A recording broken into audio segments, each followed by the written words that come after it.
Good evening, everyone, and welcome to Livestream. I hope you're all very well this evening. First of all, I want to say a massive thank you to Freddie B. Thank you so much, Freddie. Freddie can't watch the stream live. He's at a festival. Enjoy the festival. I hope it's wonderful. Thanks so much for that support. Let's see. We also have Tiny Demolition Lover. Great to see you on the stream. Hope you're well. We have Raven 1983 Witch. Great to see you. Katie. Sorry. We also have Colin Killer, great to have you all moderating. We also have, let me see, Enter the God, great to see you. We have Nico and PA. Also Chatty Rat, great to see you, Chatty Rat. Foam Box Chicken. John O'Sullivan, Oraman, great to see you too. Maxi Minimus, great to have you on. We also have Gene T, great to have you on too. Morag, great to see you once again. PF Hope, great to see you. Woods Boy Me, great to have you on. Alex, great to have you on too. Ak is Mad, great to see you too. Hope you're well. Giblets for the Cats, great to see you. We also have Audrey, hope you're well. TMS GC, Mega Hairy Bomb, great to have you on. Big cup of tea to all of you, to you all, sorry, and a split for those of those that do. Who else have we got on the stream tonight? Wes G, great to see you. Claire Jenkins, Alex, Derek, ProX is, and so many more. Hope you're all very well this evening. Hope you had a great week. And it's Friday, so it's our live stream, Friday night live stream. Hope you're all very well. So remember, on a Sunday there is the Sunday brunch, and we have our special guests, Phil from A Different Bias and all shorts. So we should have some interesting things to talk about. Hope you can join in.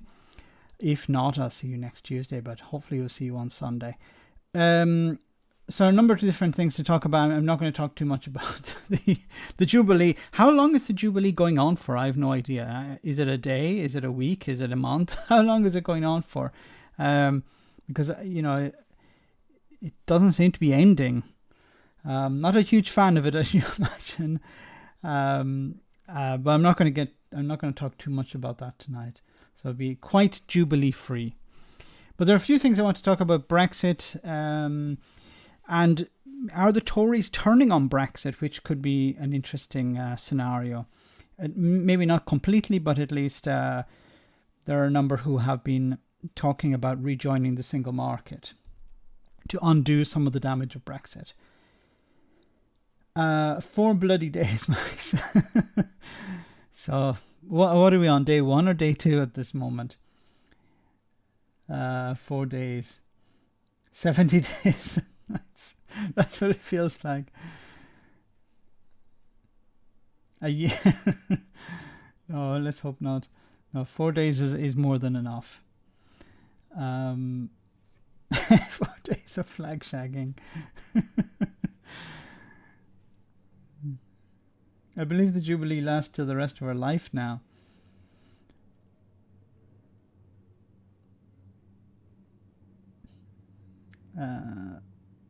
When bullies get challenged or defeated, their mouthpieces are in action for more propaganda. They can dish out as much too timid to accept, but sending their spokesperson on attack.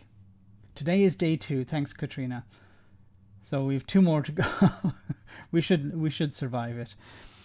So I just want to highlight a story that was posted here on Twitter, which is interesting. But the devil is always in the detail. It says here, at 11 a.m, the main quarterly indicators for the Irish economy will be released. As they have become increasingly mind-boggling, a simple comparison is useful. Ireland, a peripheral island of 5 million people, earned more from exports than Italy, a G7 country of 60 million. And I don't know if you can see this graph. Let me try and bring it up a bit. It's a bit easier to see here. You can see Italy, the blue line, Ireland, the green line, and they have reached, they have met here. Now, you probably think, wow, how's it possible Ireland has exports to the value of Italy? Italy, a massive country, 60 million people, Ireland, 5 million. How is that possible? Well, it seems a lot of a lot of goods are imported into Ireland from manufactured in China. Like if we're thinking iPhones, for example, there's allegedly Ireland is a huge distribution center or hub for iPhones. So for Apple products, a lot of them pass through Ireland on their way to other countries. So this could be an indicator, and it's the case for a number of products. But it is quite an interesting trend you can see since 2012. The value, the export of goods and services in Ireland has increased massively, while Italy has remained quite stable. Of course, there are, while the economy in Ireland is doing extremely well, once again, the Celtic Tiger, it seems, is back. Not everyone is doing so well out of it, and this is a big problem, I think, in Ireland at the moment. For example, it's very difficult to get on the property ladder, if not impossible in many cases. House prices have gone up 10, 20, 30% in some cases. And it has, and wages have not gone up to match that. So it's very difficult for a lot of, especially young people, to be able to buy a house. A lot of people are renting, and the proportion of their income that's going in rent is increasing all the time. So somebody's making a lot of money, but not all of it is going to, or very little of it is actually going to ordinary people. Gareth, thanks so much for that super chat. I was watching the Jubilee earlier today, watching Jeffrey Donaldson sucking up to Boris Johnson at the Queen's Gaffe was truly a sight to behold. No, I didn't see that, so I'll have to check that out. If it's on YouTube or on Twitter, I'll check it out. Thanks, Gareth. Yeah, it's quite disgusting display. Jeffrey Donaldson still believes that Boris Johnson cares about Northern Ireland and cares about the protocol, cares about the union. Boris Johnson doesn't care about anything but himself, and that's going to remain the case for the foreseeable future. But this is, it's an interesting graph about what's happening in Ireland. The economy doing very well, but as I said, not everyone is benefiting from that. I just wanted to touch another story before we move on to Brexit and Boris Johnson. This is something that hasn't been really picked up in British media, and I think it's something that's very concerning when it comes to the situation in Northern Ireland. As I said before, many people in Britain don't understand it, and it's not a blame. I'm not blaming people for not understanding it. It's not talked about much in the media, and unfortunately, politicians as well have very little understanding of Northern Ireland. British politicians, in particular, have very little understanding of Northern Ireland. And here's a story that is the epitome of what I'm talking about. It says here, two men apologise over mockery of Northern Irish teacher's murder. So 2 men have apologised for the involvement in a video on social media of a group appearing to mock the murder of a Northern Irish teacher on her honeymoon. The video, filmed in a room decorated with Union flags and Orange Order paintings, featured people chanting about the 2011 murder in Mauritius of Michael McAveer, Michaela McCarvey, an Irish language teacher and daughter of a Gaelic football manager, Mickey Hart. It has attracted condemnation from across the political spectrum, and the Police Service of Northern Ireland has said it is investigating.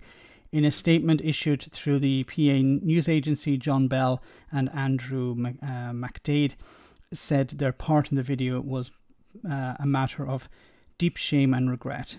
They said, "We offer our sincerest and deepest apologies to the Hart and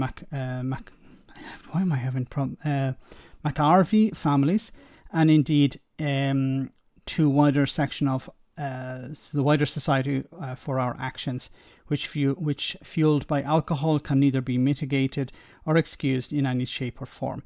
Our apology is unequivocal, and our acceptance of wrongdoing is absolute."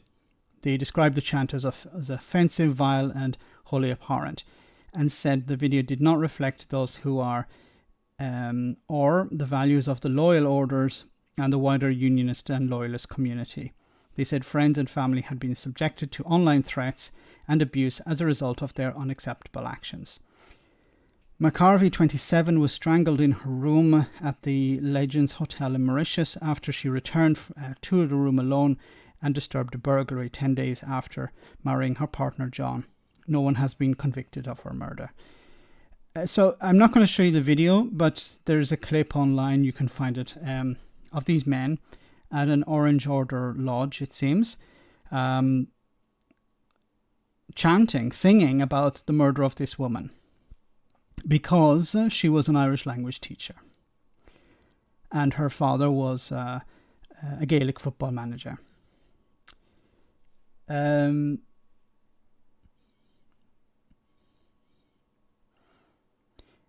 This... I highlighted this on Twitter, about how this is part and parcel of the Orange Order. They're a bigoted organization. It's not just about waving flags and marching and stuff like this. It's a political organization. And, and what's also upsetting about all of this as well is that the head of the Orange Order, Mervyn Gibson, I think his name is, he was awarded...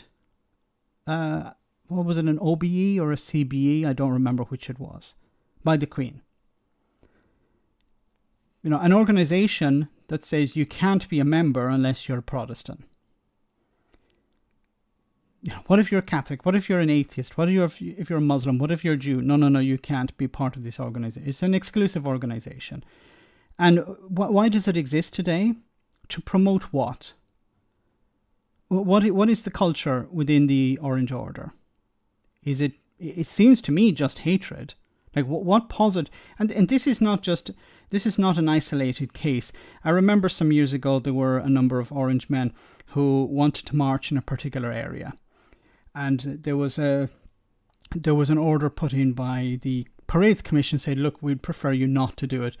And eventually they had it appealed, and there was political pressure put on the Parades Commission to allow an Orange Order march through a Catholic area.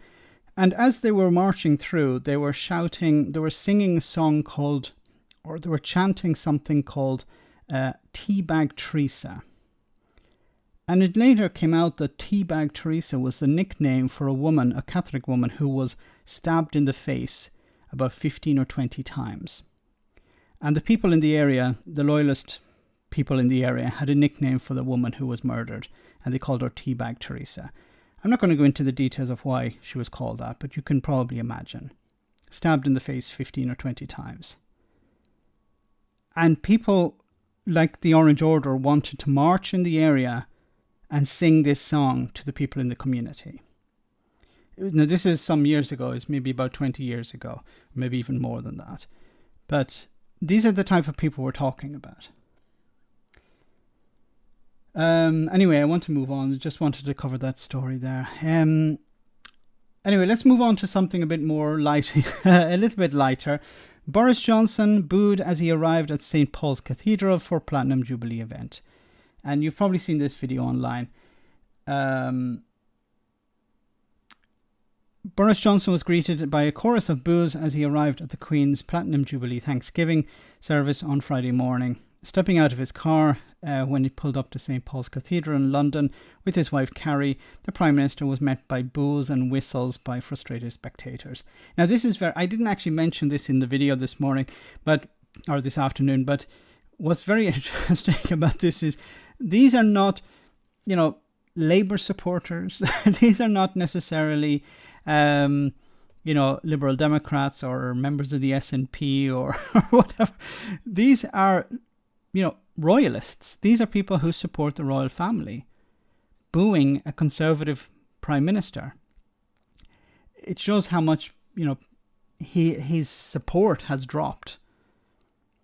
And it's said that, even when I don't remember the last Jubilee, was it the Golden Jubilee? I don't remember when it was or who was the Prime Minister at the time, but that Prime Minister was not booed. It may have been Tony Blair, I'm not sure. Bring well said, Haley. Bring your own booze. Royalists reacting to him like that should spook the Tories. Yes, indeed. It was classic. Gareth, once again, thanks so much, Gareth.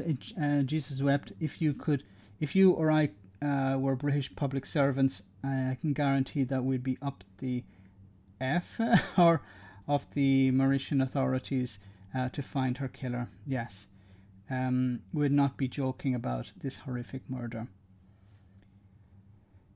And I think this is once again something related to Northern Ireland, how Northern Ireland is forgotten and the citizens of Northern Ireland are forgotten.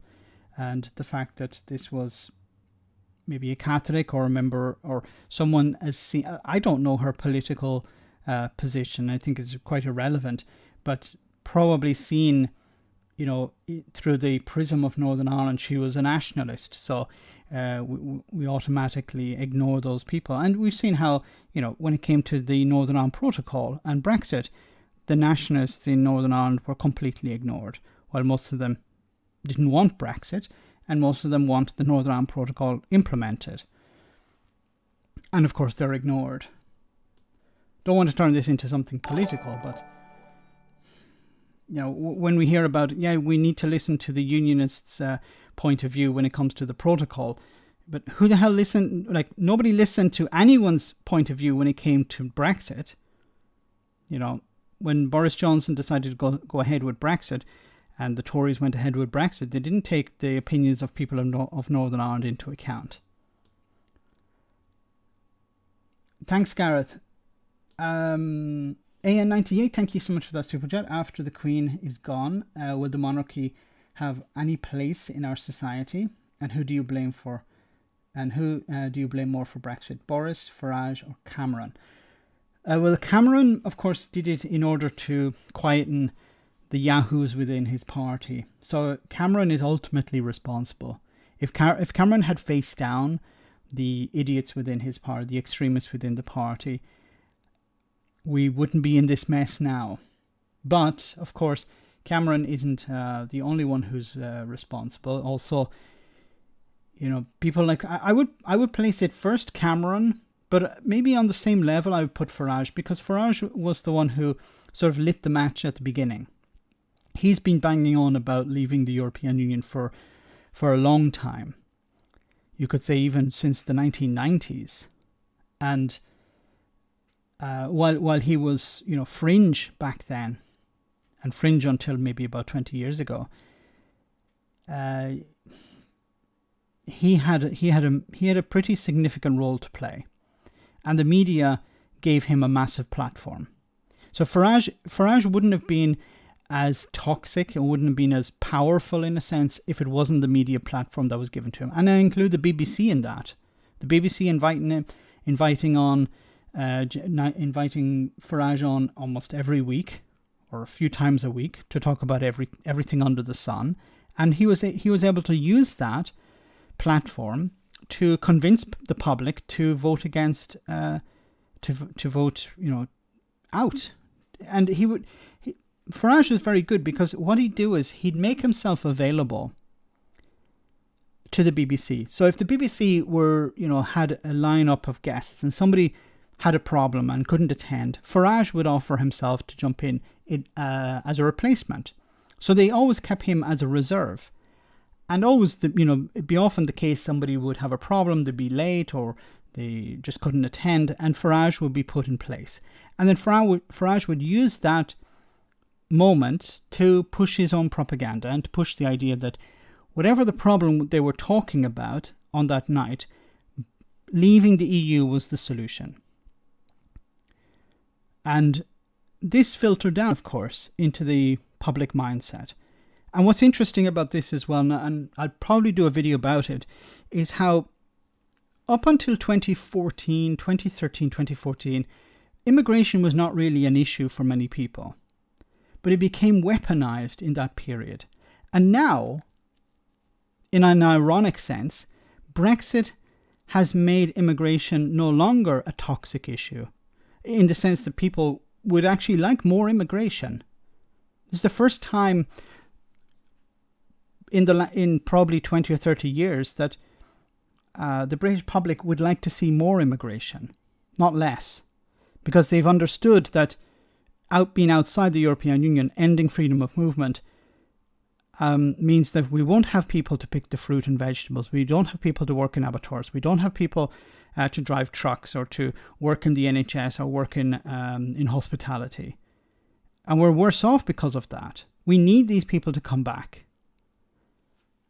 So, in an ironic way, Brexit has exposed the racists and exposed how the racists were wrong and how immigration is actually something positive.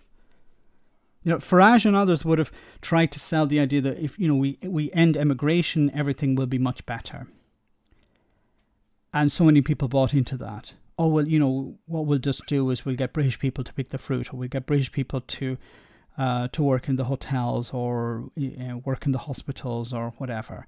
And we don't need all these foreigners. And obviously, Brexit has exposed that.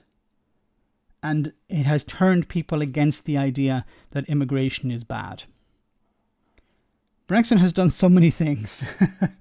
After the Queen goes, just to finish the other part of your question, after the Queen is gone, will the monarchy have any place in our society? I think the Queen will leave massive shoes to fill. And it depends on who's going to replace her. So if it's Charles, I think it's going to be a big problem for the monarchy. I think if I was in charge, if I was the one deciding who's going to replace the Queen, I'm not sure how it actually works, but I would actually put somebody like William in charge, because this is somebody who's young, who has a better connection to the public. Not that I think that the royal family have a real good connection to the public. There was an interesting tweet on.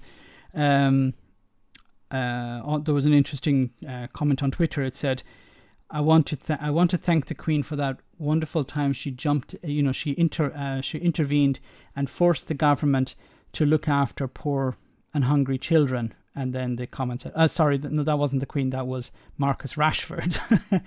And it does. We understand that the Queen has a particular role, that she's not supposed to be involved in politics and things like that. But the general public look on and say, why isn't the Queen saying something about this? Why isn't she doing something about this? And, Phil recently did a video on this, and I think he raised some very interesting points about how, you probably don't want the Queen getting involved in these things.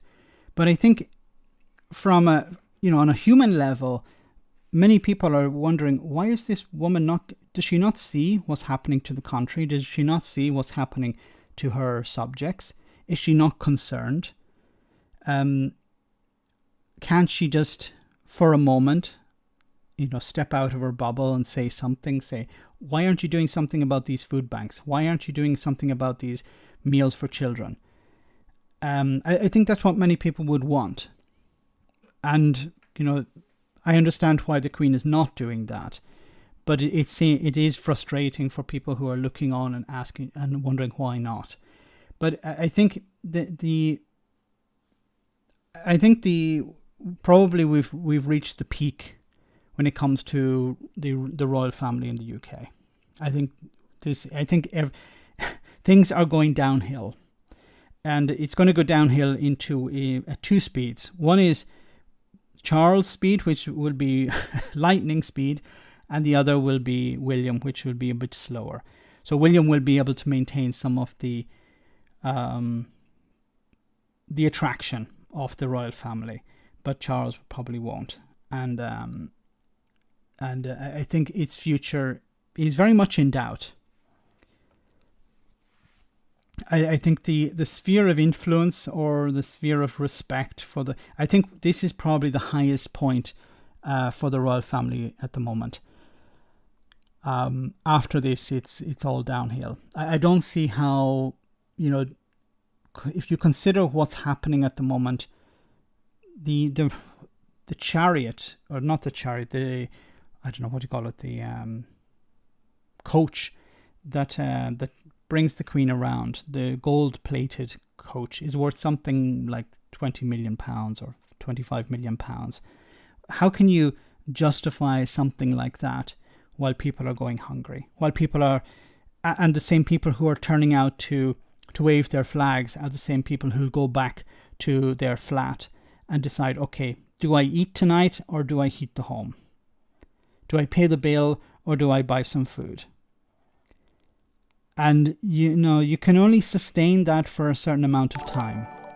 And I think there are a number of things working together that are working against the royal family. The cost of living crisis, the fact that Boris Johnson's in charge, Brexit, things like this.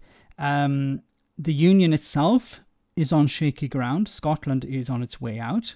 Northern Ireland is likely to become part of a united Ireland eventually. And what will remain? A sort of shell. The empire is over, and the future for the imperialistic mentality is quite. I don't know. It's once again. It depends on who's going to replace the Queen. Thanks to that super chat. We also have one from. Let me see. Gareth, once again, thanks so much, Gareth. Breaking news: Her Majesty the Queen to end Jubilee celebrations by hanging, drawing, and quartering Boris Chester Johnson, and his bring your own booze crew, Pilati Jubes. Love it. Thanks very much for that. So maybe that would give the royal family a boost. Bring back hanging, drawing, and quartering. And then what you do is you stick the pieces at the four ends of the empire. Bits of Boris Johnson all over the place. Sean A.M., thanks so much for that super chat. People need a simple order of precedence. Liz has done that for a long time, and it's not in itself a bad thing. No, she represents a figurehead, and I think that's something that I think it'd be something very difficult to introduce now. Imagine if Britain was a republic and they decided, let's have a monarchy. It'd be very difficult to introduce it. Because she represents something apolitical. She represents a figure for the entire country. So the royal family were very important, for example, during the Second World War. Yes, they had their dodgy relatives as well. But the Queen and the royal family itself were seen as an inspiration. They were a guiding light for the country. And I think during dark times, during difficult times, the public needs someone, not necessarily a politician, but they need someone who can appear to be leading, someone who can rally the troops, in a sense, rally the population. And if it's during a time of war, that's one thing. But I think at the moment, during a cost of living crisis, it's very difficult for someone like the Queen to come forward and try to bring people together, because she's a multi-millionaire or maybe even a billionaire, and that doesn't sit well with somebody who's, as I said, wondering whether they can pay their bills or not. Thanks for that super chat, Sean. A president, a republic could be okay, but as Phil noted, having an elected president might bring its own problems. Maybe a figurehead president without executive power. No, that's what I would agree with. So that's something. I don't know if Phil said it in the video, but I think much better would be to have a figurehead president. So who would have pretty much the same role as the Queen, but this would be a person who's elected, either elected by the Parliament or elected by the people. It doesn't really make that much difference which it is, but I think it's better to have an elected president. I'm not talking about a French or American model. I think a figurehead is better. Like as Phil said in his video, a sort of super diplomat. Because I think he also said that you don't want somebody who's interfering with government legislation or whatever. But in a sense, you already have something like that in the House of Lords. So the Parliament can send a bill to the House of Lords, and the House of Lords can send it back with amendments. They can't refuse to sign something, or they generally don't refuse to sign something through, but they will send it back with amendments. And I think that's something that Phil said he was worried about if you had a president who could refuse to sign legislation into law. So I'm not signing that. The flip side of that is, if you had a king or a queen who refused to sign the law, what would happen? The queen doesn't refuse, but what if she did? I don't know what would happen in that scenario. It goes for royal assent. What if the queen said, "I'm not signing that"? You can't remove her. Well, not through not through a democratic means. So that's a difference between a president and a monarch. If the queen normally would sign everything that's put in front of her. Well, what if she said no? What if she had some sort of health problem and she refused to sign it because she had some sort of mental health problem, for example? What do you do then? If it's a president, and they're there for 4 or 5 years, they will eventually go. But if you have a monarch, imagine someone like William. William is, I don't know how old he is, 35 or maybe a bit more, 40 maybe. What if he were to have some sort of problem during his life and, create problems with Parliament? You can't remove him. He's the king.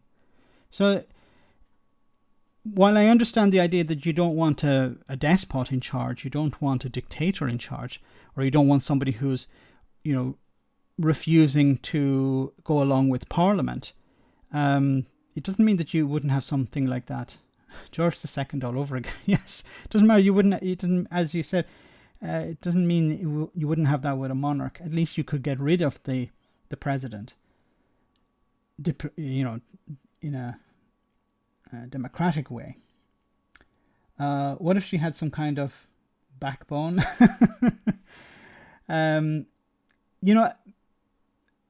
Once again, I understand that she needs to be apolitical, and that's something that I really didn't understand when it came to Brexit, because we all can see, and obviously she could see it as well, the idea that Brexit is going to break the union. It's just a matter of time. And maybe she was, it was rumbling around in her mind, okay, should I support this, or should I sign this into law or not? Parliament has put it in front of me, but this is going to destroy my union, the union that I'm supposed to defend. Because she's not just there to sit on a throne and to sign laws. She's also the defender of the faith. She's also the defender of the union. She's allegedly in charge of the armed forces. So she's not completely powerless. And isn't she supposed to defend the union? So I'm not saying that she needs to go to war with Parliament, but there are some issues that I think need to be thought about. Anyway, Sean M, thanks for that super chat. General comment: I fear too many people say bad things about the other side without any consideration of their own faults. I'm not sure what that's in reference to. Thanks for that super chat. Maybe it's in reference to me. I don't know. I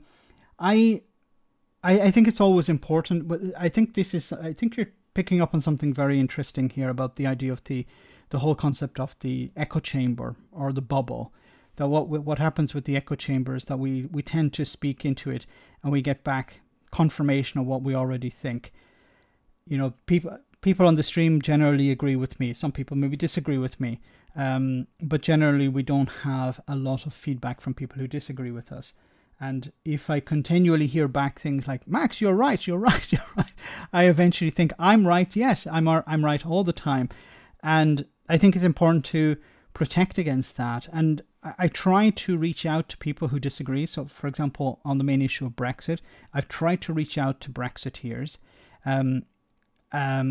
particularly people who have some sort of following, because I can try and have a chat with somebody, you know, the guy down the pub or whatever, but there's no point really in engaging with that person because they don't have any influence in their bubble. So it would be good to have a chat with somebody who has some sort of following so that we can have an exchange of ideas, but also some of those ideas filter down on my side, but also on their side. You know, we can all have a chat with, you know, the angry uncle or whatever, but I think it makes more sense to have a chat with an angry uncle who has, you know, a following on Twitter or following on YouTube or something, because you get more people involved in that. It's not just an argument between two people. But these discussions are very important, and it's difficult to invite people on. I've tried to do it before, and not many people want to come on. And I'm not aggressive. I don't think so. But I just like to have a chat and just try to understand, you know, why did you vote for Brexit, for example? What did you expect was going to happen? Do you think it's going well? Would you be interested in changing some things to see it go better, maybe? You know, what was it about the EU that you were not happy about? I think these would be very interesting conversations to have. Do Italians care at all about the Queen, about Queen Liz? Yeah, they have a sort of, how can I say, curious interest in it. So they're like, what's it all about? And there are some people who are big followers of the Queen also here in Italy, but generally it's a sort of curiosity. What's it all about?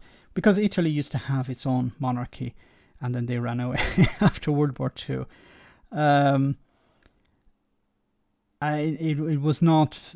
There are still monarchists in Italy as well, like there are in France. They're a fringe movement, but there is no likelihood of Italy becoming a monarchy anytime soon. But there is this curiosity, but also a very positive interest in Queen Elizabeth.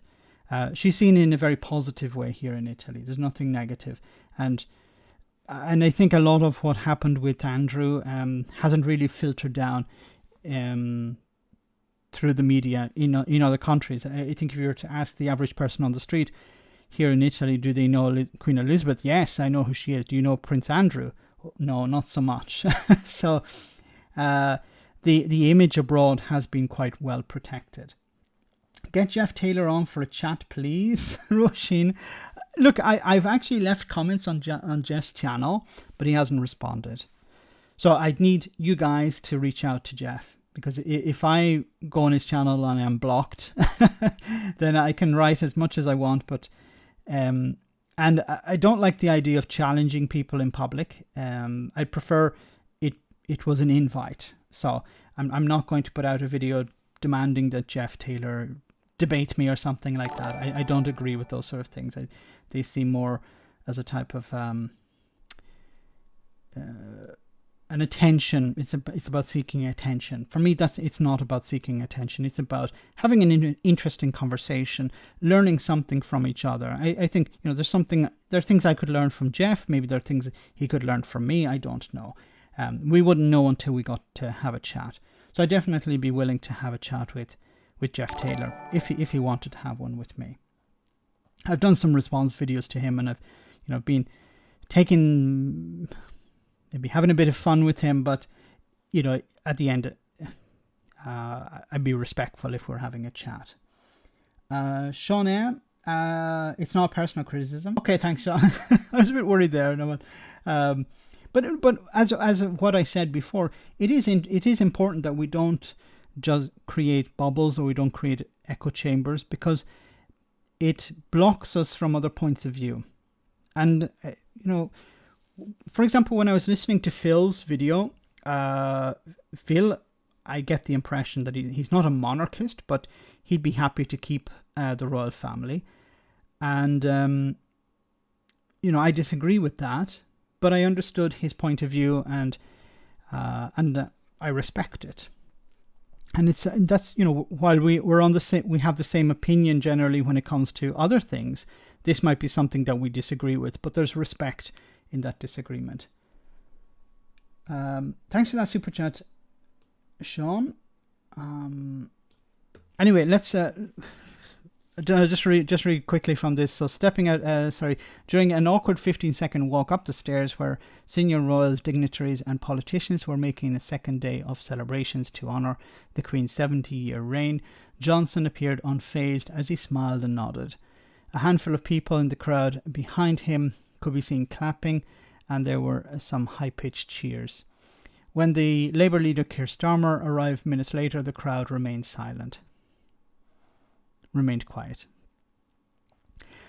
Some the Express were saying, because they didn't cheer or they didn't boo Keir Starmer, that means that he's not he's not interesting for them. It was indifference. Indifference is better than booing. Or maybe in Boris Johnson's case, any sort of attention is good. Other senior politicians who attended the service, which the Queen missed after suffering discomfort on Thursday evening, included the Home Secretary Priti Patel, the Foreign Secretary Liz Truss. Former Prime Ministers were also there to pay tribute to the Queen. During the Thanksgiving service, Johnson gave a reading from Philippians of the New Testament, which says, whatever is true, whatever is noble, whatever is right, whatever is pure, think about such things. Afterwards, he was greeted by a small group of supporters cheering. Some of them chanted, "Boris, Boris, Boris." The initial greeting was reminiscent of the then Chancellor George Osborne being booed during the 2012 Paralympic Games in London. Johnson was heckled on the campaign trail in the run-up to the 2019 election, but still won an 80-seat majority in the House of Commons. However, being booed by the crowd that gathered outside St Paul's, made up of royalists who had camped for a front row spot for hours, even days, could be an anonymous sign for Johnson. A Labour source said, "I don't know if the Tory MP, the Tory Prime Minister, has ever been booed by a crowd of dedicated royalists before, but it feels like he's lost the dressing room." Yes. I think it really is a case that Johnson is in trouble. And what's going to happen is, next week there's potentially a vote taking place, and we'll see if Boris Johnson wins it next Tuesday. Anyway, guys, I want to move on. Just before we move on, we'll have our funny video, our comedy moment, and then we'll get back to the serious stuff. We'll talk a bit more about Brexit. Enjoy. Who are facing incredibly tough times, but that doesn't amount to an emergency budget, which is what some people immediately thought that it did. It is an example of some commentators chasing their own tails and trying to take a statement that is commonsensical, turning it into a major capital letters, a big news story, and in fact, when the Treasury quite rightly say, calm down, then people, instead of recognising that they've overinflated the story in the first place, then say, oh, this is clearly a split. With the greatest respect, that the cost of living crisis is quite serious, but those voices were horrible. I mean, they were harrowing.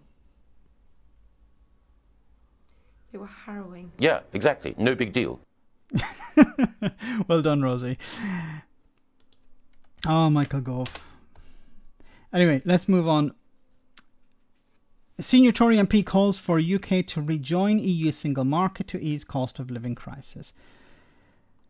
So Tobias Ellwood, the Defence Select Committee chair, said Brexit had left British businesses strangled by red tape, insisting that it was time to think outside the box. The leading Tory MP, so he is a significant one. The leading Tory MP urged the government to look forward at forging a Norway-style relationship with the EU, allowing access to the single market through the European Economic Area, the EEA. Writing in The House magazine, Ellwood claimed that the move could see post-Brexit paperwork costing firms £7 billion removed and ease inflationary measures on hard-pressed families. Sector after sector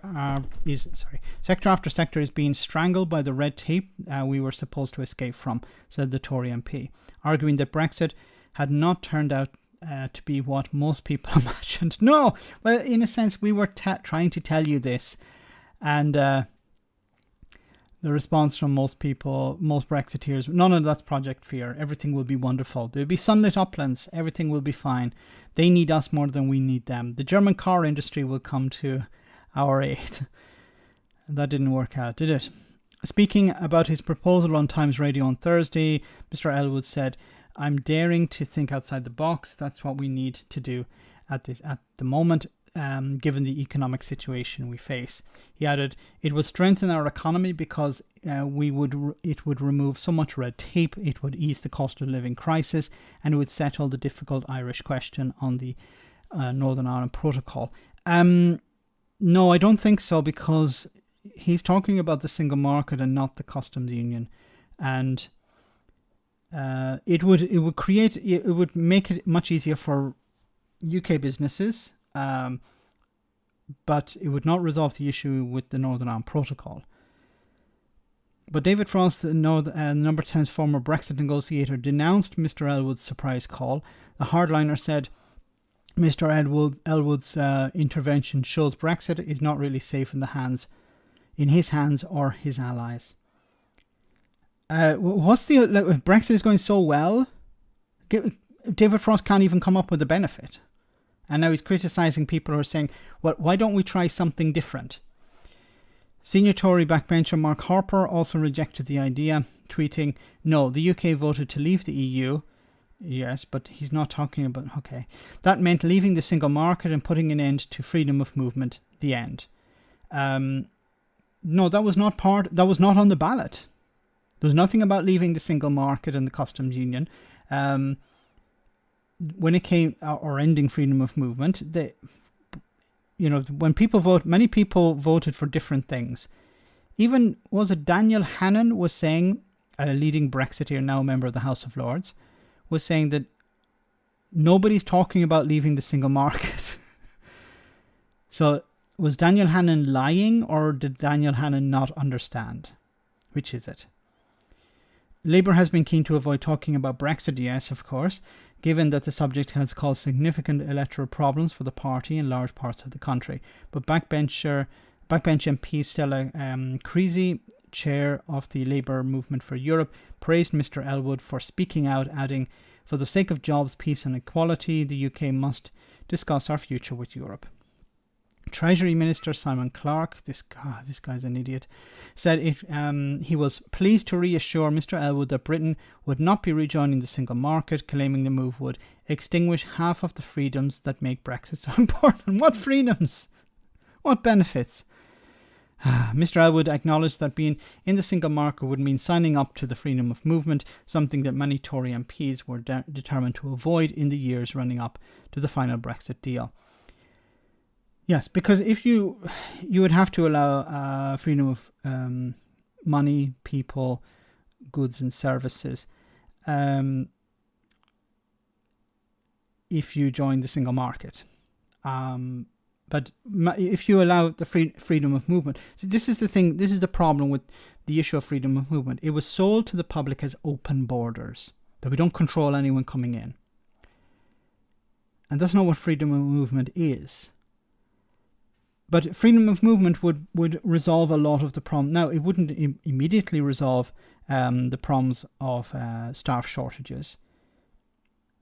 But, businesses in the UK would would be are crying out for staff, and they would have easier access to that staff.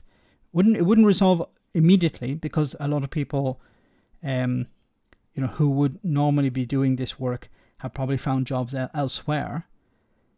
They haven't been waiting around for Britain to decide, oh, actually Brexit was a bad idea, now let's rejoin the single market. So it would take some time for the problems to be fixed by this. And this is a concern I've always had, that the damage of Brexit is going to be long term. And even if you flip the switch tomorrow and rejoin the EU, rejoin the single market and the customs union, the problems would not fix for a long time, because the Tories and the Brexiteers have done so much damage, have driven businesses away, if you have a business and you've already set up in Europe to take advantage of being part of the single market, if the single market is suddenly in the UK, it doesn't mean you're going to close everything and move back tomorrow. If you're already there, you've invested in staying there, so you're going to remain there for the foreseeable future. And what's the risk? And there's the risk, of course, for businesses in the UK, that even if the UK did rejoin the single market tomorrow, what's to stop some other bunch of lunatics coming into power in a few years' time and dragging the UK out of the single market once again? So, yes, I wanted to rejoin the EU, but there have to be massive changes taking place in the UK as well, to stop Farage's and Boris Johnson's and people like that creating problems again in the future. Plus, don't forget the drop in the value of the pound. It just nosedived on the news of Brexit and stayed there. Yes, the pound has not recovered since 2016. Not recovered to pre-2016 levels. But he pointed out that being part of the EU's Dublin Convention could lead to a better cooperation with other neighbours when it comes to asylum seekers. Mr. Elwood also argued that rejoining the single market would boost the UK's European credentials at a time of greater threat from Russia, as well as bringing Britain closer to the US. He added, "We would not be churlish for us to think with our heads, to do the maths, and to ask ourselves if this economically is in the nation's interests." But the problem, Brexit was never in the nation's interests, but people went ahead with it anyway. People didn't vote. People voted with their heart, not with their heads. That was the problem when it came to Brexit. Keep up the great work, Max. Bestest from Scotland. Thank you so much, Alistair. Great to see you on the stream again tonight. Hope you're well. Thanks so much for that super chat. Max, many people have pointed out that William and Kate have no personality, and they're out of touch with the world, with the world visions. It's probably the case, Kelly. But if you look at, Queen Elizabeth and Prince Philip back in the 1950s, they were probably in a similar position. Although they did have, she did learn a lot from World War II. So she had a bit of a baptism of fire as well when she took over. So yes, no, I'd agree that maybe William and Kate are definitely not the best people to take over. But the choice is very limited.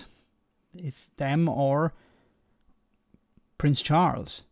And while Charles may be better because he has more experience, he doesn't have the people on his side, and I think that's something that's important. Haven't EU countries benefited from taking over from Britain regarding trade with the EU, in particular smaller countries? They might not be too keen on the UK in the single market. That's a good point, Roisin. Some businesses have done very well. Member states have done well. There's a good relationship now between Ireland and France. If Britain rejoined the single market, would that relationship be damaged? And, for me, the biggest problem, and I hope it's resolved, but I think we need to talk about it. The biggest problem is what comes down the road. So, if the UK rejoins the EU, rejoins single market customs union, what's to stop some Farage-type figure, or Rees-Mogg or Johnson or whatever coming to, getting into number 10 and then saying, okay, we're pulling out again. That would do so much damage, but it's a possibility. And that's why you need to have proportional representation brought in. And that's why the Labour Party need to win the next election. They need to win with a significant, I don't know if they can win a majority, it doesn't look likely, but to get into power with other parties, get PR across the line, and then that will keep the Tories out, or at least keep the extreme Tories out. Europe invade England and liberate us from tyranny. I'm laughing, but it's a sort of half laugh. Brexit in the UK government means that it will take a lot of change and time to reverse damage. Trust lost is hard to regain, if ever. This is a good point, S.T. White. The Tories and the Brexiteers in particular are determined to destroy as much trust as possible. And we see it with the Northern Ireland Protocol. And next week, there's allegedly legislation being presented to Parliament that will undo part of the protocol. How's that about building bridges? Anyway, let's move on. Not directly Brexit related, but still somewhat Brexit related. Shaps risks travel chaos by ruling out emergency visa for aviation workers. So the Transport Secretary is rejecting calls for an emergency visa for aviation workers to tackle the chaos at airports that has marred the half-term holiday, industry bosses have reportedly claimed.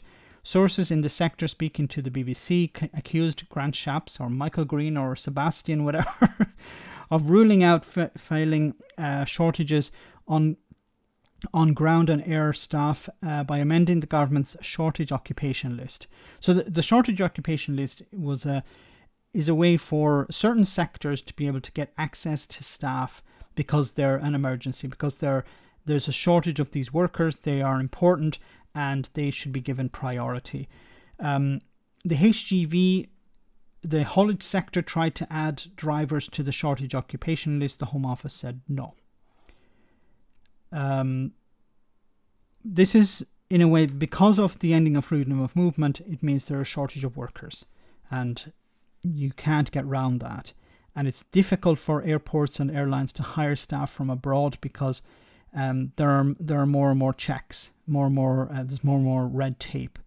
And while as I said last week, there are other airports around Europe which are suffering because they closed down pretty much during the pandemic and they lost a lot of staff. They're trying to recover that staff.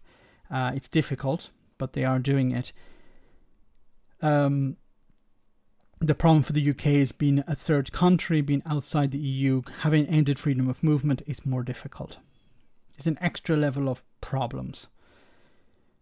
The UK's understaffed airports are struggling to cope with the rising demand during half-term, with tourists hit by lengthy queues and flight cancellations. More than 30,000 employees have been laid off by British Airways over the past 2 years. Half-term is the industry's first significant test since UK COVID travel restrictions were lifted in March, with the head of one airport saying it takes time to rebuild staff numbers. Yes, it'll take months. That's the problem. Is if the staff have left to do other jobs, and you have to hire new people who have no training, then you need to train them up. How long does that take? It takes months. They also need security clearance, so that takes time as well.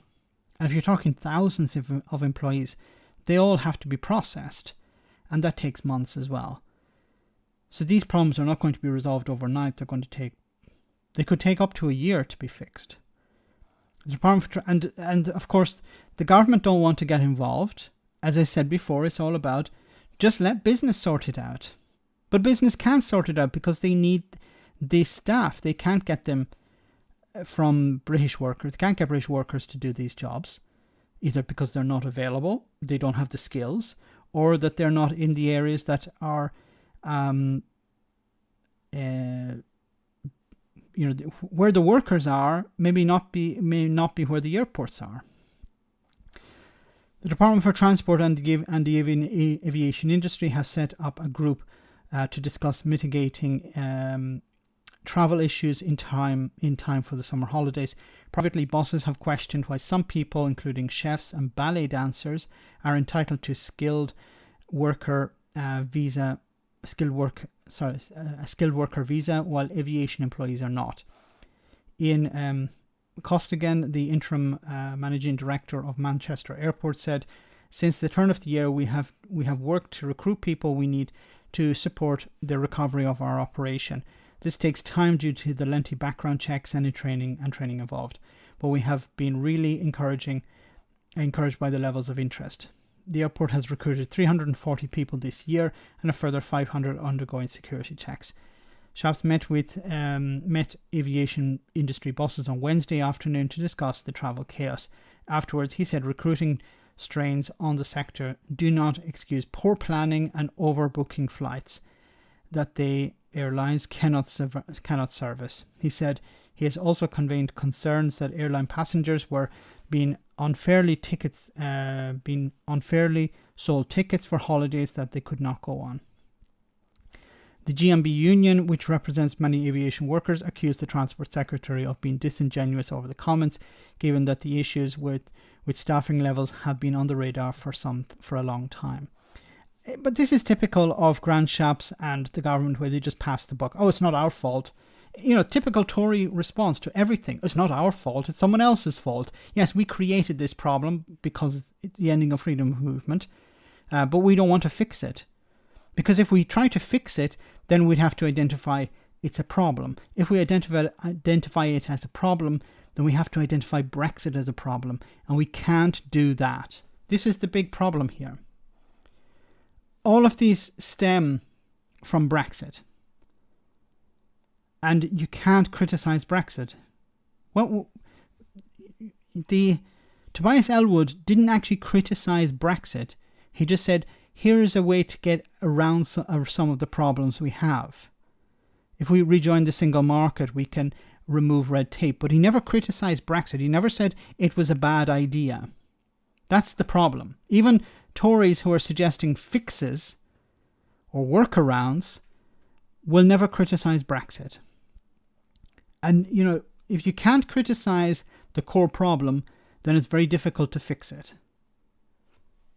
I know it's political suicide to criticize Brexit, especially if you're a Tory, even if you're a member of the Labour Party. But, you can't resolve a problem until you identify that there is a problem. And the core problem here is, obviously, putting up these barriers.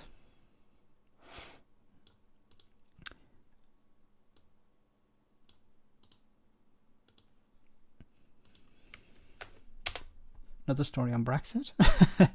Tories slammed for complete and utter nonsense over Imperial measurement proposal.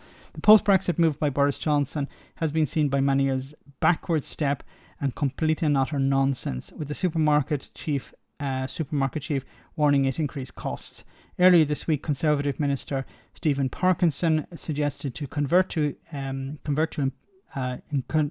Imperial measurements during an interview on Sky News, despite Downing Street insisting the system is universally understood. So he struggled to convert Imperial measurements. And then the government said, it's easy. The Arts Minister also asked to convert ounces and grams into pounds and litres into pints, but was unable to do so. The government announced that it will launch a consultation into how to reintroduce and increase the usage of imperial measurements in the UK. The move has been criticised in a scathing attack from the Labour Party as an attempt to weaponise nostalgia. That's a good use of that term. It is thought that to be another aspect of the Prime Minister's post-Brexit plan to send a message back to the European Union. In 2000, the EU Weights and Measures Directive made traders adopt metric measures for the sale of packaging and loose food such as fruit and vegetables. The rule stated that imperial measurements could be used, but the traders had to also list grams and kilos for many items. The consultation will which will include business, trade groups and consumer groups, aims to address this rule to see how it has been changed, such as listing fruit and vegetables in only imperial measurements. According to the Department for Energy, Business, Energy and Industrial Strategy, reviewing the overbearing EU rules would restore common sense following Brexit. Well, how is it common sense if people don't know? How is that? Yeah, we're going to take off metric measurements and just have imperial for fruit and vegetables. Most people don't understand how much a pound is, or 2 pounds, or I don't know, what is bigger than a pound? Ounces are smaller. Then you have liquid ounces and you have solid ounces. Most people don't understand. But I have a feeling this will come to nothing, that this is just a bit of a consultation and then it will be eventually dropped. So it has had its impact. The government has reached out to, people who are dying for some nostalgia and said, yeah, we're going to bring in now, imperial measurements, and then nothing will probably happen. Or worse, the government will introduce these new measures and businesses will have to carry the can. Businesses will have to pick up the tab. Just like when it comes to Brexit. You're on your own, folks. Sort it out. We're not going to help you. We're going to create the problems and then you'll fix them. F business, as Boris Johnson once said. Anyway, let's move on. I just want to talk. Now, before we get to, I wanted to talk about the cost of living crisis, but before we get to that, I just want to touch on interesting story. S&P policy to retain monarchy helps boost independent support, suggests John Curtis. So John Curtis is a sort of expert when it comes to polling. And he said that it would be in the S&P's interest to retain the monarchy. And I think, I'm not a monarchist, as you imagine, but I think it's actually a good idea. I think it's too much of a distraction if the S&P were to say we're going to go with a republic. There are a lot of people who support independence but would like to have the monarchy. There are also a lot of people who support independence but would like to have a republic. But you don't want to drive people away who would normally vote for you or vote for independence. So I think it makes a lot of sense. But anyway, let's see what he had to say. The Strathclyde University polling expert said support for the monarchy among Scots is more popular than support for a republic. His comments came after Nicola Sturgeon spoke of her deep respect for the Queen as celebrations continue to mark the Platinum Jubilee. The First Minister said she supported the Queen and her successors remaining head of state in an independent Scotland. The Greens, which have a power-sharing agreement with the SNP, boycotted the Holyrood debate on the Jubilee on Wednesday. Sir John told the BBC's Good Morning Scotland, "It is clear that the monarchy among Scots in general is more popular at the moment than is a republic. I bet that is not true among Yes supporters." Of course, Nicola Sturgeon's job, given the polls suggest that probably at the moment slightly less than 50% of people in Scotland are in favour of independence. She needs to grow that number, and she's not going to necessarily make her life any easier by saying that one of the consequences of independence would be that the monarchy would go. She needs to go for as broad a constituency as possible. Her job with respect to the issue is not simply to appeal to her base. Yes, I agree 100% on that. It makes sense for the SNP, if they want more and more people to support independence, they need to say, look, the Queen will remain head of state in an independent Scotland, and leave it at that. Okay? Then when an independent Scotland comes about, then it's perfectly fine for the people of an independent Scotland to have a vote on whether they want to keep the Queen as head of state. Okay. So it's not that and people would have their choice. They would be able to vote. Let's keep the Queen as head of state. That's perfectly acceptable. And the Scottish people would decide that. And if they did, that should be respected. And if they voted to replace her with a president or whatever, then that should be respected as well. But it should not be a prerequisite, because that's something I think the unionists in the campaign, when it comes up to the referendum, that's what they're going to throw. And you need to set out your stand early and say, this is not something I support. I support maintaining the monarch. Leave it at that. Don't get into details. You're not going to turn, if people support independence and they would prefer not to have a monarch, they're not going to turn out and say, okay, we're going to vote to remain in the union. No, it's not going to work that way. So you have to understand who am I going to piss off less? And that's, you have to be a little bit Machiavellian in this approach. You have to understand, okay, and this is when I think this is also the case when it comes to Brexit with the Labour Party.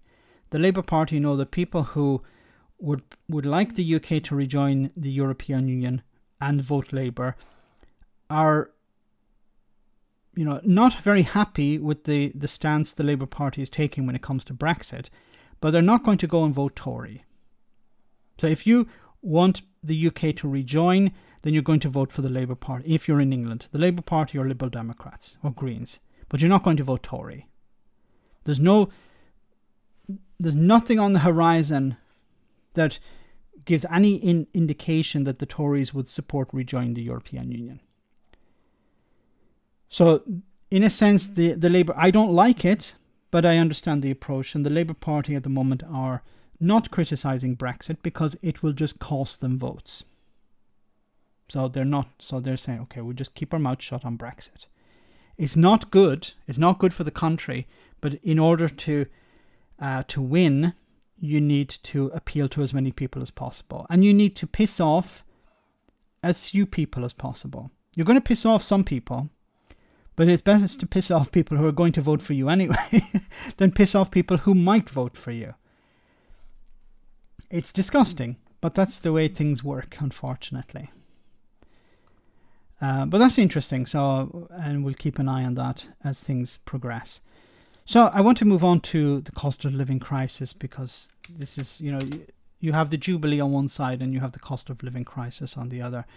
It says here how cost crisis has affected your supermarket shopping basket as food prices surged 20% in 2 months. How do you get rid of these things? I thought I had the ad blocker on. Okay. It says here food prices have surged this year as many households will already have noticed the difference in their weekly shop. The new Office for National Statistics figures released on Tuesday show that the price of pasta has skyrocketed by as much as 50% between May 2021 and May 2022, while the price of beef and crisps increased 16 and 17% respectively. Rising inflation, the war in Ukraine, and devastating energy costs are all driving up the prices across the board, creating some of the toughest living standards in 40 years. To find out how prices have increased in supermarkets and pressures households are under, on the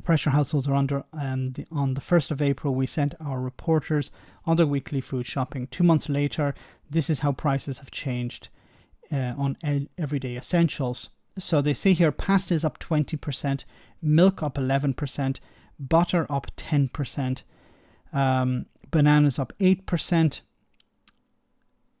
and eggs up 5%, cereal down 11%, bread down 4%, mincemeat no change, sweet potatoes no change, baked beans no change, and then the rest toilet tissue, chopped tomatoes, basmati rice no change.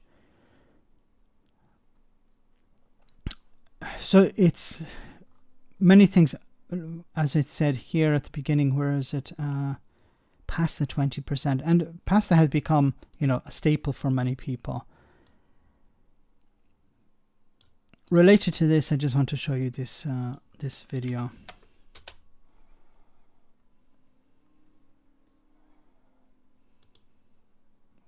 probably lost. I reckon I probably lost about the same. I lost about a stone in weight. Because you were eating less? Because of lack of food that was available to me. I've never struggled like I have done at the back end of last year. I've never had to struggle like that. I've always had enough to get me by. I was wondering where the next couple of quid's going to come from. It wasn't easy, but I just stayed calm, stayed relaxed, didn't let it worry me. I always had bread, always had some bread in the house. Bread and a tin of beans? Yep, 2 nights. 2 slices of bread, half a tin of beans, or spaghetti hoops at night time. Bowl of porridge for my breakfast. Nothing during the day? Nothing through the day. Believe it or not. You were living on £5 a week? For food, yes. And believe it or not, I got right through the week on that every week. £5 a week. Like, you know, juxtapose this with what's happening at the moment, the Platinum Jubilee. That's been paid for by the state. Okay. Now, of course, the Platinum Jubilee is not the reason why this man is going hungry. This is Tory policies. £5 a week. Like less than £1 a day. Millions of holidaymakers flock to Blackpool every year. But away from the tower and illuminations, there is real desperation. More people are dying in Blackpool than those being born. So health inequality is not really comparable London to Blackpool. We can look within Blackpool. For instance, if you look at Stanley, which is down there, compared to the inner town of Blackpool, there's an age discrepancy of about 10 years, 65 years life expectancy over there in males and close to 80 over there in Stanley. So there's quite a big difference. So if you're a man living in Blackpool, you can only expect to live till you're about 54 before you start having serious health issues. 54 and then health issues. 54? That's lower than anywhere else in England, and it's about 10 years less than the national average. And the picture is almost as bleak for women. Christina struggles with her mental health, but has been told she is on a long waiting list and help is months away. Is it easy to get help? No, it's not. You've got to be on a waiting list for a good. You could be on the waiting list for 2 years, 2.5 years, before you even get your name read on the register. That's what you were told? I've waited 2 years to for be help seen. with your mental health? Yeah, I've not even been seen for 2 years. I've still been waiting. Literally, I was on death's door, I was underweight, I was, at a loss then. It started when I'd come out of a hostel and they put me into my own flat with MySpace. I was struggling with learning how to rehabilitate myself into my flat. I'd forgotten how to do it all, just simple stuff of, remembering you've got your gas, remembering you get shopping, your letters. And I felt isolated. It came to a point where it was coming up to Christmas and I was struggling with a drink. Blackpool has the classic coastal community problems. It's seasonal work. And it happens for every seaside town. But why are there so many problems here in Blackpool? Maybe because there's nothing else than seasonal work, and which is low paid. So is it better to stay on benefits or is it better to get short-term seasonal work? I think they're just battered at every housing, education, mental health services. I think everybody's just battered at every point. What the answer is God only knows, no idea. It could do with just stopping Blackpool, sorting it out, and then let's start again. The problems are not new, but the pandemic has made things much worse for the town's seasonal economy. So it's quite heartbreaking, actually. This is usually stacked to the ceiling, floor to ceiling with food. And as you can see, we've got an empty storeroom. We've got literally nothing left. The Amazing Grace Soup Kitchen was established to serve Blackpool's homeless, but now they're increasingly seeing struggling low-income families. But this, as I say, would normally be completely stacked with food and supplies that would last us at least a month. Why is it's empty? Well, donations have completely dried up because obviously everybody's tightening their belts. The government says it understands the urgency of the crisis in places like Blackpool. But the people here don't believe it. Sean, thanks so much for that super chat. Max, tell us how this is different from what went before. What would you like to see? A lot of this began in 2010 when the Tories took over. And what they did was they imposed austerity. And what austerity meant was that public services would be cut. And these would be services that would be very important for people in the community. They would also provide, for example, training for young people to get a better job or or just to do stuff. It wouldn't even have to be work related. It would be services for people in the evening, something for them to do. And this was taken away. And what a lot of young people, they found, okay, we have nothing to do now. And they get involved in crime, or if they get involved in crime, it would make it more difficult for them to get a job. There were less prospects for them. If they couldn't get a job, they wouldn't be able to get out of their parents' house, or they wouldn't be able to get to rent a place or buy a place. And a lot of these things started in 2010, and we've seen where it was the rise in the food bank usage. The middle class has disappeared in Britain, but more and more people have been pushed into poverty, not just working class, but poverty. And there's been a massive, I think it's 1,000% increase in the number of food banks since 2010. Food banks in 2007, 2008, just before the crash, I think there was something like maybe a dozen in the entire country. And now there are more food banks in Britain than there are McDonald's restaurants. More food banks. And they have become so widespread that they become normal. And you even have members of the Conservative Party going and taking selfies in front of them. You have people smiling at the opening of a new food bank. What would I like to see change? There needs to be a reinvestment in... But also, so many things to talk about here. There's also a big problem, I think, is the complete change that's taking place in the welfare system. What's happened is it's been, in a sense, privatized. So you have agencies private companies that have taken over the job of finding work for people, and these are profit driven. They're paid to force people into jobs. Now, many times people can't do these jobs. If people miss appointments, they get sanctioned. They lose their benefits. Many people are forced into doing jobs that they're not able to do. I know someone who has back problems. He was being offered jobs where he was working in a warehouse, obviously involving lifting things, and he couldn't do that if he had a problem with his back. But there was a time when welfare was there as it means, okay, you lose your job, here's some support. And what it's become is a way of forcing people into doing jobs that do not lift them out of poverty. So the idea behind welfare was it would support you until you find a job that would, but you would never be falling into poverty. But instead, what's happened over the last 10 years, is that people have been, especially with universal credit, they have lived in poverty while working and while on universal credit. So the welfare system is supposed to keep you out of poverty, but it has not. That has failed because it's not enough.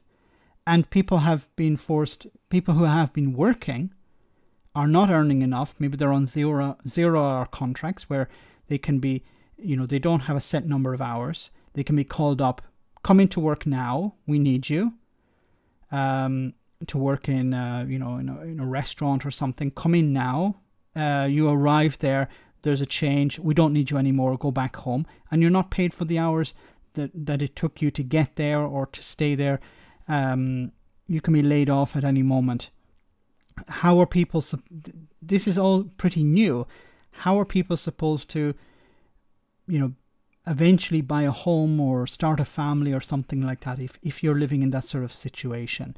So it's something that it's not just one thing that has happened, but a number of different factors working together. And the way to change it would be, if not a UBI, a universal basic income, but a reform of the welfare system, a welfare system that provides people at least a basic level of living. It doesn't have to be luxury, but it has to be a level where they're not in poverty. If people are in poverty while on welfare, then the welfare system has failed. If people are in poverty while working, the employment system has failed. So if people are in poverty, then there's something wrong there. You need to give them more money. You need to provide them with better support, more opportunities, more training. But then we also have the Brexit factor. If Brexit had not come along, it would not mean that more businesses would be struggling. And there's some real crap coming down the road, I'm afraid. We're seeing inflation running at almost 10%. So people who are struggling at the moment, deciding, okay, do I feed my family or do I heat my home? As we saw in the clip, the man going to the food bank saying, we don't have anything to provide people, because everybody has been impacted by inflation, and the government are not stepping in. Then we're in some serious trouble. Thanks for that super chat, Sean. I hope I was able to answer the question. But I think there are a lot of different factors working together. It's not just one particular issue. But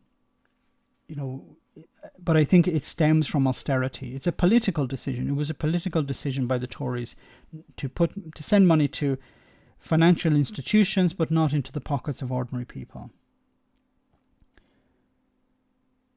Education makes you mobile. If the system fails, you can go elsewhere. That's generally the case. But many people maybe grow up in a household where they don't, maybe they have to look after their parents because they have health issues or something, so they're not able to. Maybe they miss days at school. They're not able to study.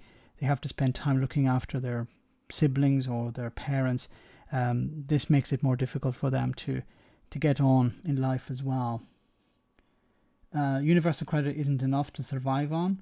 It wasn't 3 years ago, and this is a big problem. That the increase in the welfare system, the welfare payments are not in line with inflation. So if inflation is running at 10% and you get an increase of 3%, well, then you're 7% worse off at the end of the year. And this is for people who are already struggling. Redefine what the local authority and a council and a government is and what they do. Have real rules in place to hold our representatives to account. Reform the departments. Reform the police. One of the absurdities, and I was talking sometime last year to a campaigner against homelessness, a man who had been homeless himself, and he was talking about the repeal of the Vagrancy Act, which made it illegal to be homeless. Now, it was a law that was brought in a few hundred years ago, but it was only repealed recently. But it was until recently illegal to be homeless. So that's why people would be harassed on the street by the police. The police would say, you have to move along. You can't stay here. Why? Because it's illegal. I don't have a place to go to. That's not our problem. You have to, not all police were bad, but they were told to impose the law. Fortunately, it has been repealed, but I don't know the full detail. I haven't heard an update on that since for a few months ago. Anyway, let's. I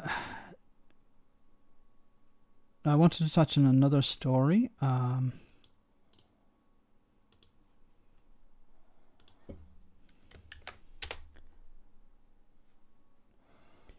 Cost of living crisis. Boris Johnson is like Nero fiddling while Rome burns. This is from a politician. It says, I found wigs on the bonnet of my car. Twigs, sorry. I found twigs, not wigs. I was thinking Michael Fabricant for a moment.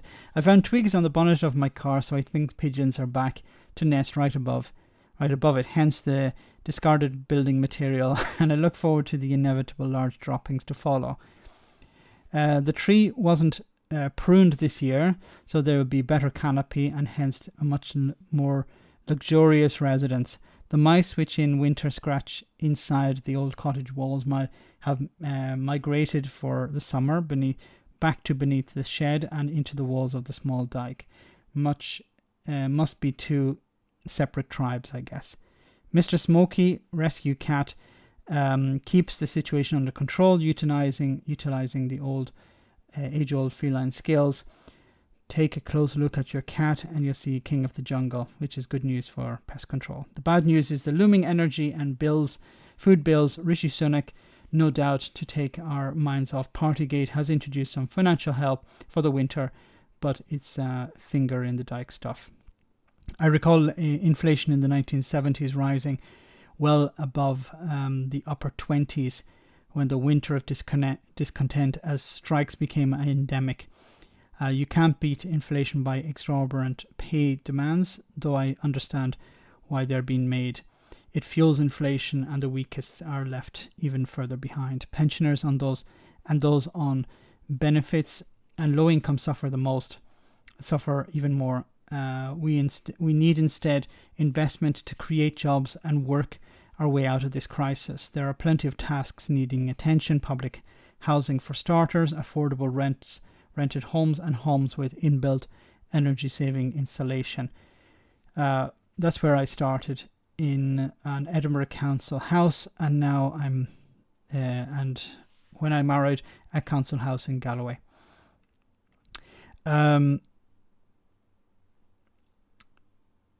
In other words, a distraction from the big issues of the day, and this is the utter arrogance of Boris Johnson telling us to move on from Partygate while we're all stuck in our homes. At number 10, the quaffled booze got blottered, vomited, and insulted decent security and cleaning staff trying to do their jobs. What party? It was an office event, and those events, all the rules were followed. I know this because it's not just you and me, but Westminster Parliament. It's called lying. Boris Johnson, so just this idea that, while there is a crisis, it's not being dealt with because Boris Johnson was partying. And there's no real attempt to deal with this crisis today because it's not in Boris Johnson's interest. If you don't acknowledge there's a crisis, then you don't have to fix it. And he's getting away with it. That's the worst thing about all of this. Anyway, I want to just touch on one final story here before we finish for tonight. This is the true... Now, this... I really hoped we'd never get to this stage, but it seems we're getting to this stage. Now, the NHS is supposed to be free at service, free at use. Okay, so you pay in to the NHS and you get out free use of it. But that's no longer the case. And it seems that there's been, and I've said this before, the Tories have this idea that if we neglect the NHS enough, what will happen is people will go private. And then we can show how the private sector works and the public sector doesn't work.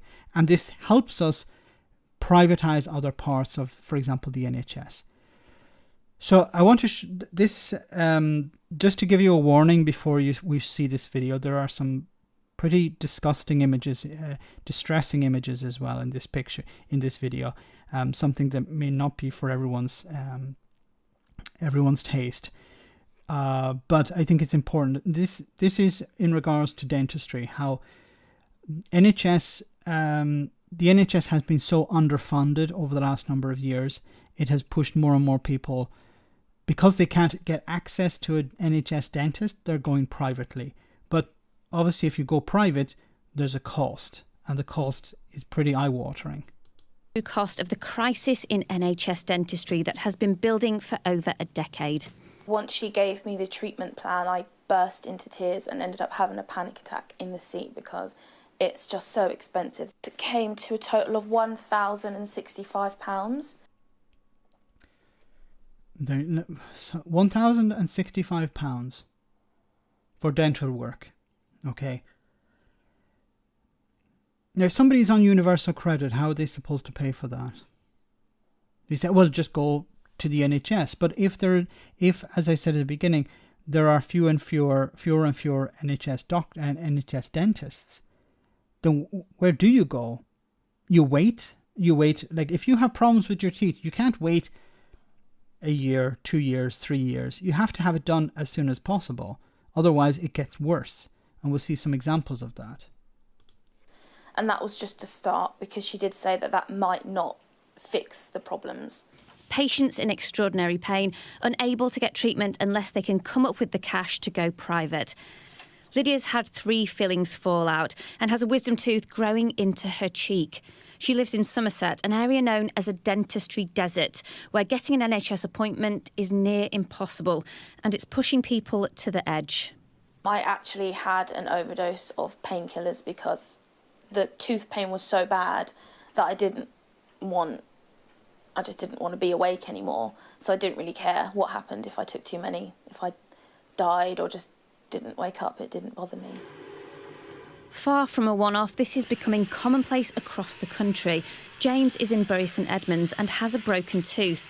Unable to afford the £6,000 he was quoted to get it removed privately, he took matters into his own hands. I just got to the point where I snapped, and I took a knife and tried to loosen the tooth.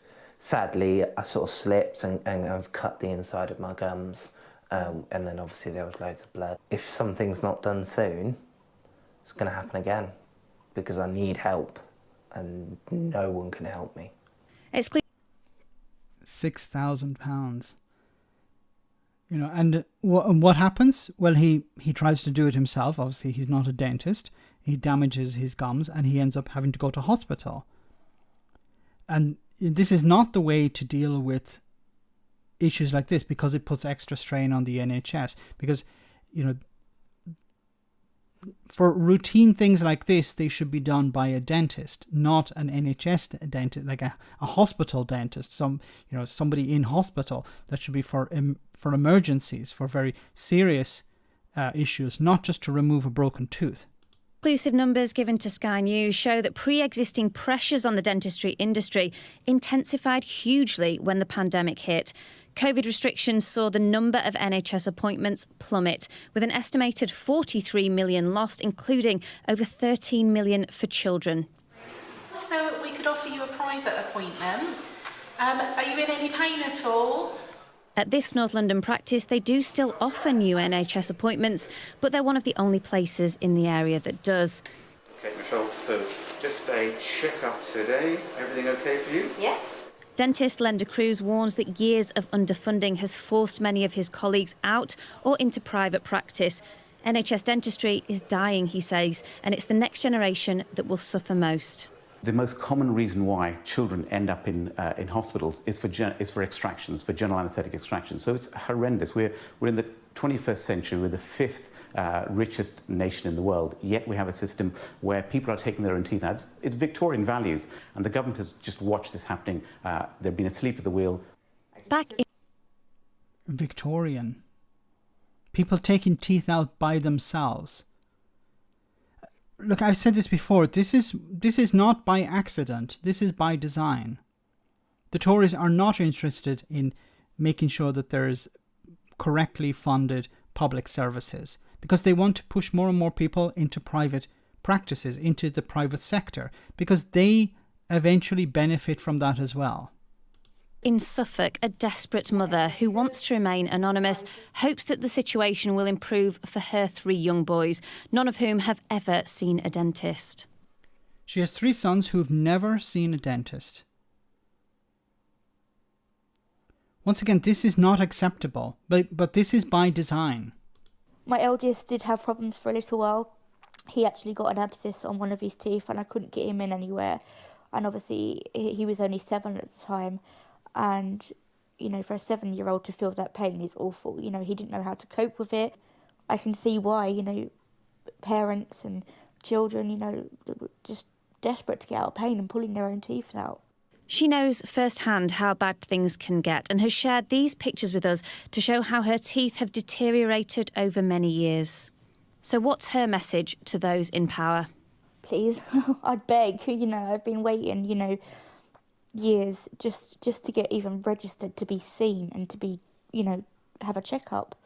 You know, that's all I'm asking. The Department of Health says last year it gave an extra £50 million to fund 350,000 extra dental appointments and that they're working with the NHS to reform the system.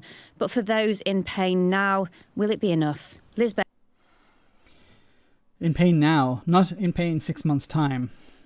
Can I ask you, is it better in Scotland? I don't know. In Scotland, what is the situation? Generally, things are a little bit better when it comes to the NHS in Scotland.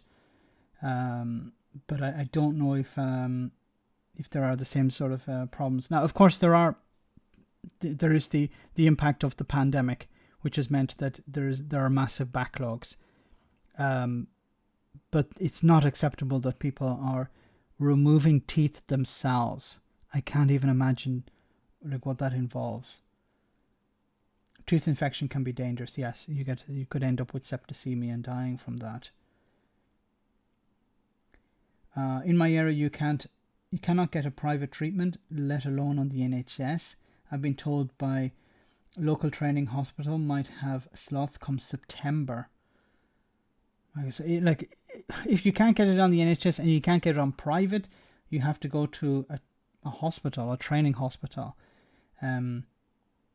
Hopefully, you know, you're not getting somebody who's a complete rookie. That would be a bit concerning. The leaked document about privatising the NHS using US Medicare, leaked by Labour. Bozo called the government document a Russian ploy, and people believed him. Because he has the media behind him. That's the problem. The right-wing media will be telling you to clap for the NHS one day, and they'll be telling you to criticise doctors and nurses for being lazy the next day. The right-wing media will say how firefighters are heroes, and then they'll say that they're lazy bastards the next day. This is the problem. The people have this poison poured into their ears by the likes of the Daily Mail, the Express, the Sun, and you know, and it works. People have been convinced that trade unions are the enemies of workers, and now those workers are on 0-hour contracts where they can be fired at any moment, where they're told to come into work and then not paid because, well, there's no work for them. Go back home again. They're being told how, yes, and you can see it on GB News as well, and I've highlighted a few times on GB News, for example, how they invite people on who say the NHS is broken, the NHS is not working. And then these are people who are funded by private companies or very rich individuals who will benefit if the NHS or as the NHS is being sold off. There was an American company who won a contract for, I think it was access to 20 million doctor's appointments. I think it was 20 million doctor's appointments. They were the company who would organize, or maybe it was 2 million doctors. I don't remember exactly the number, but it was a significant number of doctors' appointments. This private American company will handle. Now imagine, okay, well, it's just providing doctors' appointments. No, well, they have access to, obviously, patient data. They can suggest, well, you know, why don't you go with this doctor? This doctor is aligned with us. This doctor is paid, and then they can profit from that. They can direct customers. Because you're no longer a patient, you're a customer. So let's direct the customers to doctors who, who recommend this company or who work best with this company. And, it's a back and forth. It's really, what really needs to happen is you need a Labour Party who care about the NHS winning power and undoing a lot of this, nationalising it, because it's completely unacceptable that the UK is heading in the direction of the US. Let me read some more of your comments before we finish for the stream. Wow, it's 525 viewers. Smash the like button, guys. Thanks so much for coming on. Stop watching KGB News, Max. I do it so you don't have to. Night all. Have a good weekend. I have to say I've had to see my dentist quite often over the last year, and appointment has always been available next day. I travel up to Bishopsbridge though, so that's in Scotland, so maybe a bit better in Scotland.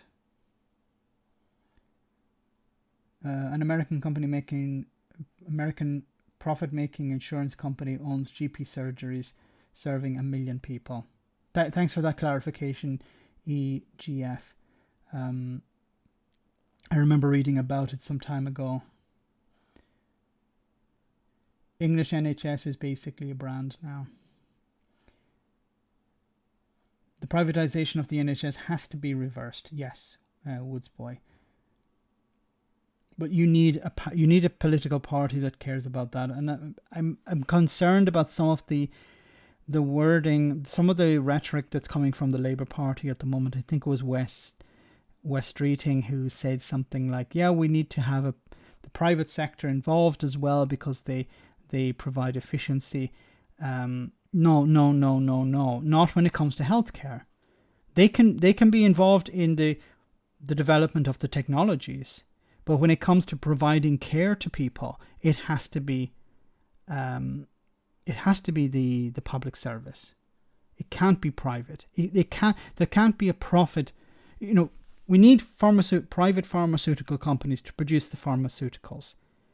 But if you look at how the NHS over the last number of years was able, using its massive power to be able to bargain with these pharmaceutical companies to get a lower price. While if you see what's happening in the US, the healthcare providers are paying much more for pharmaceuticals because they don't have that power. Fearless Wolf, thanks so much for that super chat. Train your own so that they don't mention it. It takes 5 years, or that they live in a free society. That's up to the person to decide to work for the NHS.